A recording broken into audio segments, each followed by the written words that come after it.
Tapos na kumain. Tapos na kumain na. Ito ang pinaka-dramatic sa lahat. Oh.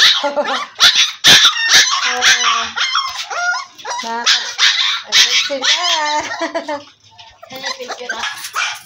Ay, ipon-ipon kayo dyan. Ay, nakakain na kayo may kakain pang isa. Yay. Yun, kakain na. Last na yan. Yan. Ako, gutom. Ayun na gutom yung papa ko. Yan. Siya ang nakain naman siya.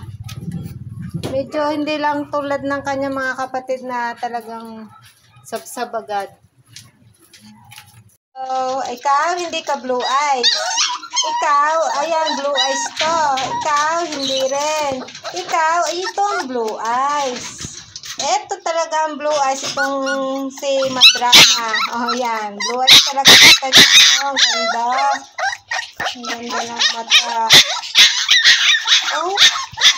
Oh, yung iba,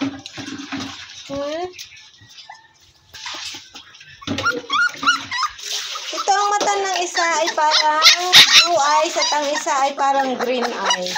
Ayan o. Yan. Ito parang blue eyes din. Yan. Ang isang tenga tayong-tayo. Uy. Ito ang cute. Ang isang tenga nakatayo. Ang isa ay nakababa. Nakatayo ang isang tenga. Kasi hindi pa. Ito ang pinakamadrama. Pinakamadrama sa lahat. Ay, anong iniintay nyo dyan, ha?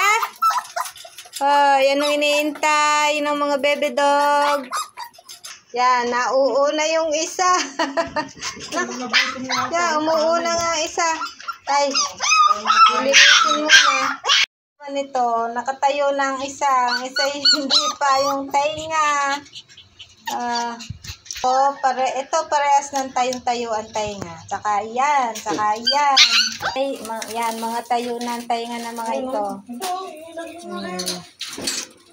At eto na nga mga ka-chocopam, pagkatapos nga nilang kumain, ganito na ang eksena. Natutulog naman sila at tingnan nyo naman, yung iba nga ay tulog na at itong iba naman ay nung marinig nga ang boses ko ay mga nakatingin sa akin. Kaya nga minsan pag ako ay pumupunta rito ay tahimik na tahimik lang ako at ayaw na ayaw ko na ngang umimik. Kasi nga kahit nga natutulog sila at narinig nga yung boses ko ay naku, nagbabangunan nga ang mga iyan at tingnan nyo naman, nakatingin sa akin yung isa kasi nga naririnig niya ako. Nakakahiya naman kung iistorbohin ko ang kanilang pagtulog.